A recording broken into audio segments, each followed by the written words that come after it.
Hello students, welcome to my YouTube channel. अगर आपको मेरे वीडियो पसंद आ रहे हैं तो प्लीज़ मेरे वीडियो को लाइक कीजिए, कमेंट कीजिए और मेरे चैनल को सब्सक्राइब कीजिए और बताइए कि आपको वीडियो कैसा लगा। So in last videos we were discussed about the structure of human heart.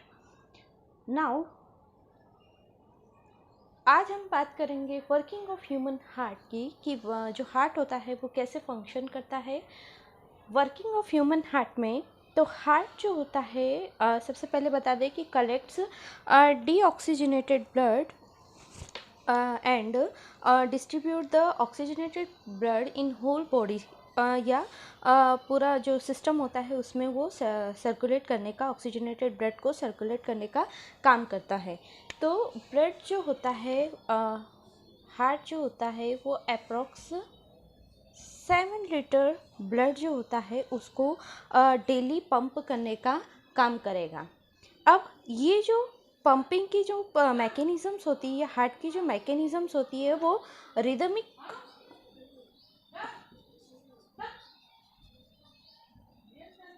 Rhythmic process होती है। वो प्रोसेस होती है कॉन्ट्रैक्शन एंड रिलैक्सेशन की। मतलब कि हार्ट की जो मसल्स होती है वो कॉन्ट्रैक्ट होगी एंड रिलैक्स होगी, कॉन्ट्रैक्ट होगी एंड रिलैक्स होगी, तब जाके जो हार्ट जो होता है वो ब्लड को पंप करता है। तो ये जो कॉन्ट्रैक्शन और रिलैक्सेशन की जो प्रोसेस है, कॉन्ट्रैक्शन को बोलते हैं सिस्टोल और जो रिलैक्सेशन होता है उसको बोलते हैं डायस्टोल। तो कॉन्ट्रैक्शन और रिलैक्सेशन की प्रोसेस या सिस्टोल और डायस्टोल जो है वो आपस में मिलके हार्ट बीट बनाते हैं।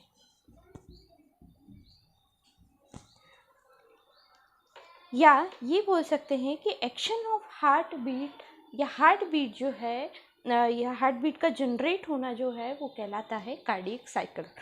तो कार्डियक साइकिल जो होती है वो 3 फेजेस में कंप्लीट होती है।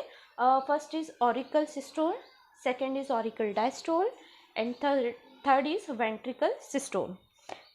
अब हम देखेंगे कि हार्ट बीट जो होती है वो कैसे जनरेट होती है।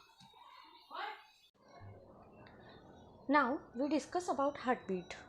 What is the heartbeat? Heartbeat is a contraction of heart यानी systole and relaxation of a heart यानी diastole. कॉन्ट्रैक्शन एंड रिलैक्सेशन ये जो होते हैं वो मिलकर हार्ट बीट बनाते हैं।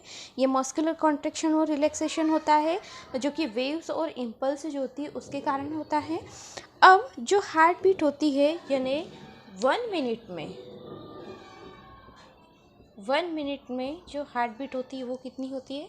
72 टाइम्स, यानी 72 बार हमारा जो हृदय होता है, हार्ट होता है, वो कॉन्ट्रैक्ट और रिलैक्स करता है, धड़कन बनाता है। इसके बाद 1 हार्ट बीट में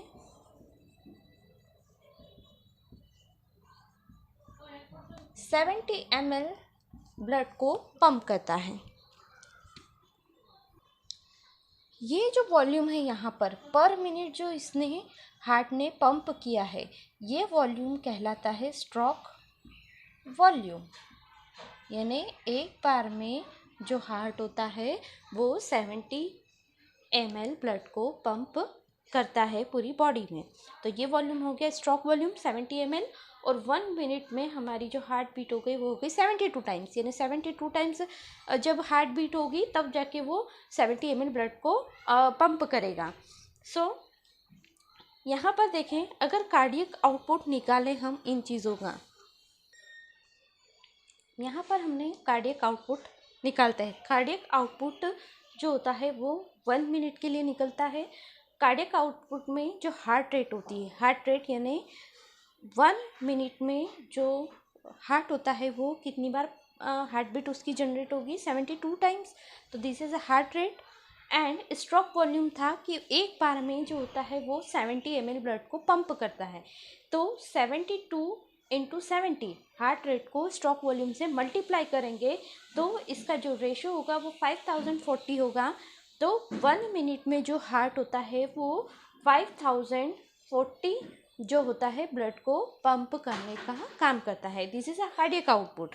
अब now we discuss about the generation, जो हार्ट बीट होती है वो कैसे जनरेट होती है, कंडक्शन होता है इम्पल्स का, वो कैसे होता है, आइए देखते हैं। देखिए, अब होता है ओरिजिन ऑफ हार्ट बीट या कंडक्शन ऑफ हार्ट बीट कैसे होता है। यहाँ पर हम देखेंगे कि जो हार्ट बीट का कंडक्शन है वो मस्कुलर कॉन्ट्रैक्शन और रिलैक्सेशन से होता है। तो यहाँ मैंने एक डायग्राम से शो किया है। सबसे अपर मोस्ट जो यहाँ पर देखेंगे आप, सेन ऑरिकुलर नोड, या ऐसे नोड भी इसे बोलते हैं, जो सुपीरियर वेना केवा होती है यहाँ पर राइट ऑरिकल के ऊपर, उसके जस्ट पास में ये टिश्यू जो होता है, सीन ऑरिकुलर नोड का जो टिश्यू होता है वो क्या करता है, इसके पास रिसेप्टर होते हैं। फॉर एग्ज़ाम्पल ये सेल है, तो सेल के पास जो होते हैं रिसेप्टर होंगे, तभी जाके वो न्यूरोट्रांसमीटर जो होते हैं। अब न्यूरोट्रांसमीटर क्या होते हैं? Neurotransmitter it is a hormones which is secreted by हमारा जो वाइटल सेंटर होता है, जो कार्डियक एक्टिविटी को कंट्रोल करता है, वहाँ से ये रिलीज़ होते हैं न्यूरोट्रांसमीटर, जो हॉर्मोन्स होते हैं। ये हॉर्मोन्स का जो रिसेप्टर होगा वो होगा सेन ऑरिकुलर नोड के पास, यह इस टाइप। ये रिसेप्टर क्या करेगा, न्यूरोट्रांसमीटर जो होते हैं उनको लेगा, और उसके कारण क्या होगा, ये एक्साइटेड स्टेज में आएगा। अब एक्साइटेड स्टेज में आना यानी यहाँ पर जो मसल्स होती हैं उसका डीपोलराइजेशन स्टार्ट हो जाता है, वो मैं आपको आगे बताऊँगी।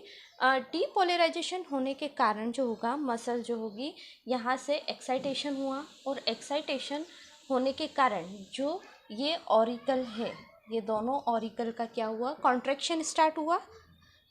कॉन्ट्रैक्शन होने के कारण ये जो इम्पल्स है ये यहाँ जाएगी, दोनों का कॉन्ट्रैक्शन होगा, और कॉन्ट्रैक्शन होने के कारण जो ब्लड है वो ऑरिकल से कहाँ आ जाएगा, वेंट्रिकल में, दोनों वेंट्रिकल में आया।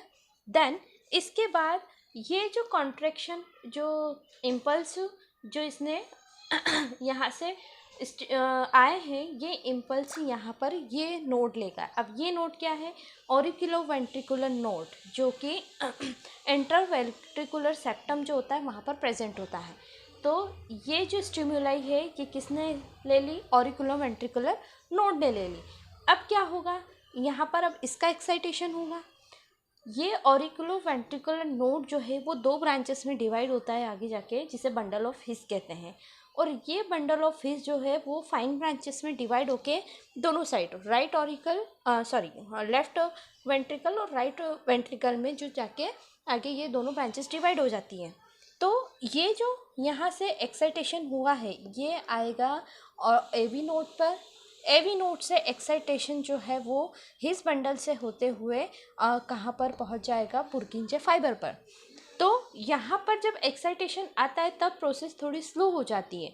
देन जैसे ही जो ब्लड होता है वो वेंट्रिकल में आएगा, तो ये दोनों जो ऑरिकल है वो रिलैक्स मोड में आएंगे। देन वेंट्रिकल जो है वो कॉन्ट्रैक्ट होगा। अब वेंट्रिकल कॉन्ट्रैक्ट होता है तो याद कीजिए, जो डायग्राम पिछली बार मैंने लास्ट वीडियो में बताया था, ये जो है ब्लड जो है ऑक्सीजनेटेड, यहाँ डीऑक्सीजनेटेड ब्लड है वो चला जाएगा हमारे लंग्स में, और ऑक्सीजनेटेड ब्लड है वो एओर्टा के थ्रू बॉडी में डिस्ट्रीब्यूट कर दिया जाएगा। नाउ मसल्स कॉन्ट्रैक्शन या जो डीपोलराइजेशन की प्रोसेस होती है उसमें क्या होता है, डीपोलराइजेशन होगा तो ही जो होगी वो मसल्स क्या होगी, कॉन्ट्रैक्ट होगी, और रीपोलराइजेशन में मसल्स रिलैक्स होती है। अब होता क्या है, जो हमारे वाइटल सेंटर होते हैं वहाँ से जो होता है न्यूरोट्रांसमीटर जो होता है वो रिलीज़ होता है। अब न्यूरोट्रांसमीटर क्या है, न्यूरोट्रांसमीटर होता है एक हार्मोन, ठीक है। न्यूरोट्रांसमीटर जो है वो रिलीज़ हुआ, और रिलीज़ होकर वो कहाँ आएगा, ये मैंने सपोज़ बनाया है ऐसे नोट की सेल, ओके, मसल सेल, ऐसे नोट की सेल। अब ऐसे नोट के पास क्या है, इस न्यूरोट्रांसमीटर के लिए रिसेप्टर्स हैं, ठीक है। तो ये जो न्यूरोट्रांसमीटर से जो है ये रिसेप्टर पे जाएंगे। अब इसके पास जैसे ही ये जाएंगे न्यूरोट्रांसमीटर, इसको मैसेज मिल गया कि इसको कॉन्ट्रैक्ट होना है। तो क्या होगा, जो भी इसका इंटरस्टिशियल फ्लूइड है या बाहर की तरफ जो भी इसमें मटेरियल है वहाँ पर Na+ आयन प्रेजेंट होंगे, सोडियम आयन। वो सोडियम आयन क्या होंगे, अंदर की तरफ आ जाएंगे, क्योंकि ये जो मेम्ब्रेन है इसकी ये परमिएबल है आयंस के लिए। तो ये जो सोडियम आयन है वो अंदर आए। क्यों आएंगे, क्योंकि यहाँ पर जो एंडोप्लाज्मिक रेटिकुलम है वो अपना कैल्शियम रिलीज़ कर देगा। यहाँ पर कैल्शियम जैसे ही रिलीज़ होगा सोडियम आयन अंदर आएंगे, और इस सेल के अंदर जो पोटेशियम आयन है वो बाहर चले जाएंगे।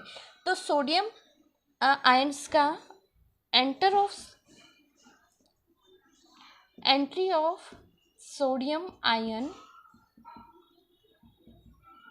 into cell is called depolarization, and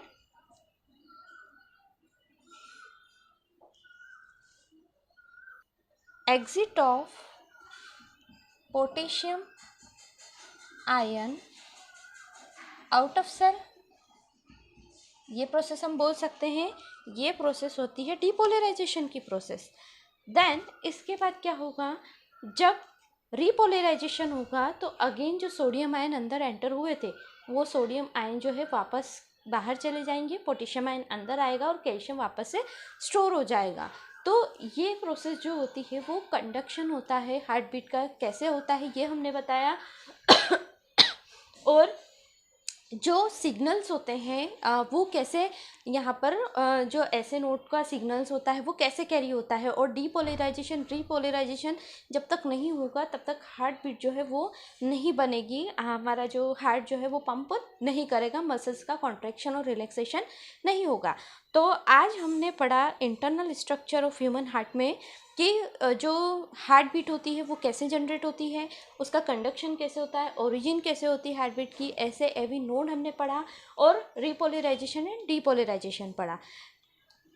इसके बाद में यह टॉपिक यहीं पे फिनिश करते हैं। नेक्स्ट वीडियो में हम नेक्स्ट टॉपिक पर डिस्कस करेंगे।